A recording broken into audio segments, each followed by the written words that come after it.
سب سے پہلے درانی صاحب آپ سے گفتگو کا آغاز کرتے ہیں. آپ کو کیا لگ رہا ہے کہ یہ جو انٹرنیشنل میڈیا میں پاکستان کی سفارتی کوششوں کے بارے میں خبریں آ رہی ہیں، بظاہر ایران جو ہے مذاکرات سے انکار کر رہا ہے، لیکن آپ کو کیا لگتا ہے کہ کیا پاکستان دنیا کو تیسری عالمی جنگ کے خطرے سے بچا لے گا؟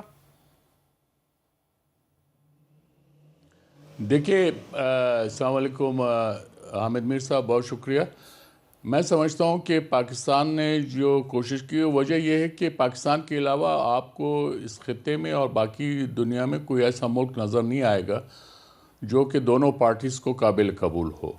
اور یہ بھی آپ کے علم میں ہوگا کہ پاکستان شروع سے ایران کا جو انٹرسٹ تھا وہ انقلاب کے فوراً بعد سے واشنگٹن میں لک آفٹر کرتا تھا، اور ایران کے جو بھی سفارتی جو بیگ وغیرہ ہے وہ ہمارے یہاں سے جاتا ہے ادھر واشنگٹن میں، اور جتنی کونسلر ایکسس ہے وہ ہمارے تھرو ہوتی ہے. ان کے ایرانی جو ہے ڈپلومیٹس وہاں ہمارے ہی وہاں بیٹھتے ہیں. اور اس کے علاوہ یہ کہ پاکستان نے اپنے عمل سے ثابت کیا ہے کہ وہ خطے میں امن چاہتا ہے، اور اس کے لیے پھر وہ اسلامی دنیا کے لیے بھی قابل قبول ہے. اور پریزیڈنٹ ٹرمپ نے بھی یہ دیکھ لیا کہ ان کی جو یہ کوشش تھی کہ وہ بادشاہ سلامت کے طور پہ سامنے آ جائیں اور وہ اپنی ٹرمز ڈکٹیٹ کریں ایران پہ، تو ایسا ہو نہیں سکا. اور انہوں نے یہ شاید سب سے بڑی غلطی کی، انہوں نے یہ پہچاننے میں کہ ایران کو جو جغرافیکل ایڈوانٹیج ہے وہ نہ ان کو ہے نہ اسرائیل کو ہے.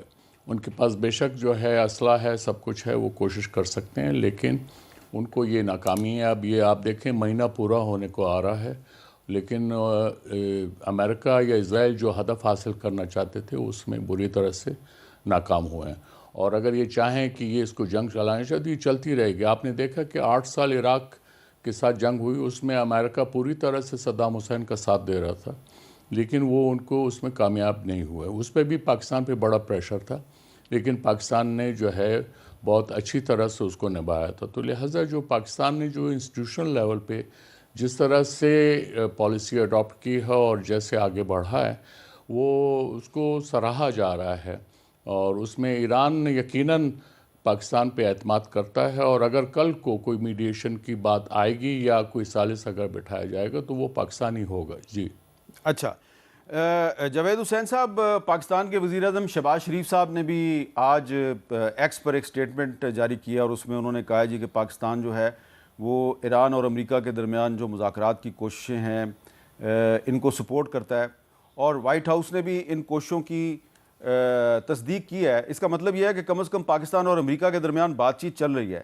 لیکن جو باقر کالیباف صاحب ہیں وہ ابھی تک مذاکرات سے انکار کر رہے ہیں، لیکن ساتھ ہی ساتھ ہمارے پاس ایران کی جو شرائط ہیں وہ بھی آ چکی ہیں.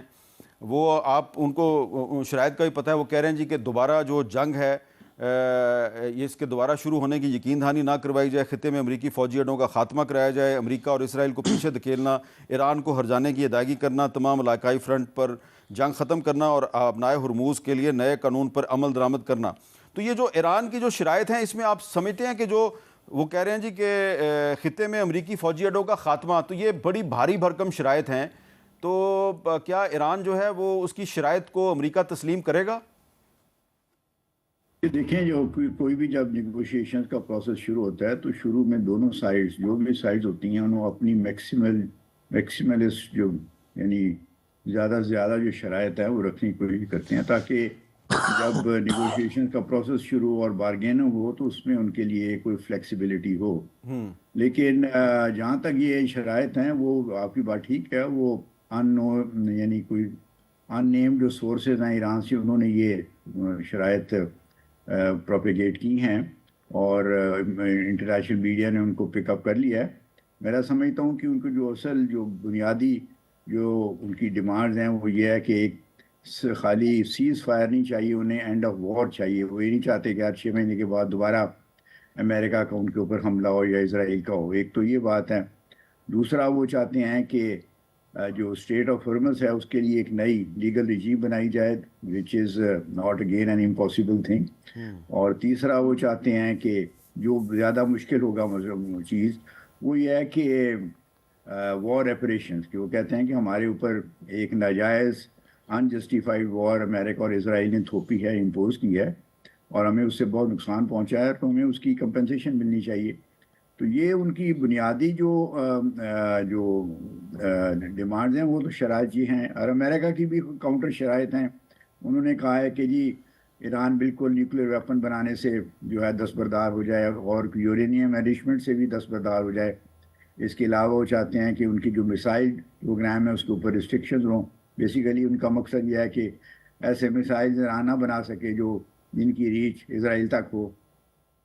تو یہ جو تیسرا وہ یہ ہے کہ ایران چاہتے ہیں کہ جو ایران کے جو مختلف حمایتی گروپس ہیں مختلف مڈل ایسٹ میں کے ممالک میں، جیسے حزب اللہ ہیں یا حماس ہیں، حوتیز ہیں، ان سے ایران جو ہے نا ان کی حمایت سے دستبردار ہو جائے۔ تو یہ دونوں سائڈ سے جو ڈیمانڈز ہیں یہ یعنی زیادہ سے زیادہ جو وہ مانگ سکتے ہیں ان کی طرف سے پیش کی گئی ہیں۔ اب جب امیڈیٹ تو چیز یہ ہے کہ کیا پاکستان، ترکی اور مصر جو لگتا ہے کہ behind the scenes diplomatic channels کے ذریعے دونوں ممالک کے درمیان ایک انٹرمیڈیری کا کردار ادا کر رہے ہیں، کیا وہ دونوں ممالک کو اس چیز پہ پرسویٹ کر سکتے ہیں کہ فی الحال for some time cessation of hostilities ہو، جس کے بعد ایک پیریڈ کولنگ آف ملے دونوں کو، اور پھر ایک پروسیس نیگوشیشن کا شروع ہو جس میں یہ دونوں سائڈ اپنی اپنی شرائط سامنے رکھیں، اور پھر دوست ممالک کی مدد سے یا خود جیسے وہ چاہیں انڈائریکٹ نیگوشیشن سے یا دوست ممالک کی مدد سے وہ کسی نتیجے پہ پہنچنے کی کوشش کریں۔ یہ کوئی آسان کام نہیں ہوگا، کیونکہ ایران اور امریکہ کی جو ایک آپس میں انمیٹی ہے وہ آپ کو یاد ہوگا تو 1979 سے چلی آ رہی ہے، جب امریکہ کا ایمبیسی میں آفیشل جو ہیں ایرانیوں نے ہاسٹیج رکھے تھے۔ اس کے بعد پھر یعنی امریکہ نے اور دوسری ویسٹرن پاورز نے صدام حسین جو ہے عراق کا جو اس وقت رولر تھے ان کو اس چیز پہ آمادہ کیا کہ وہ ایران پہ حملہ کریں۔ تو وہ 8 سال وار جو ہے وہ ایران اور عراق نے لڑی، جس میں دونوں ممالک تباہ ہو گئے۔ اور اس کے تو ان کی جو مخالفت ہے جو امریکہ کی ایران کی، یہ بڑی پرانی چلی آ رہی ہے، اور یہ کوئی آسانی سے جانے نہیں لگی۔ اس کی بڑی وجہ یہ ہے کہ امریکہ ایران کو اپنے جو اس کے اسٹریٹجک گولز ہیں مڈل ایسٹ میں، ان میں سب سے بڑی رکاوٹ ایران کو دیکھتا ہے۔ اور اسٹریٹجک گولز کیا ہیں؟ وہ یہ ہے کہ امریکہ چاہتا ہے کہ مڈل ایسٹ کا جو سارا خطہ ہے وہ اس کے اوپر اس کی بالادستی قائم رہے، اس کو کوئی چیلنج نہ کرے۔ تو وہ بالادستی تو ہمیں لگ رہا ہے کہ وہ ختم ہو گئی ہے۔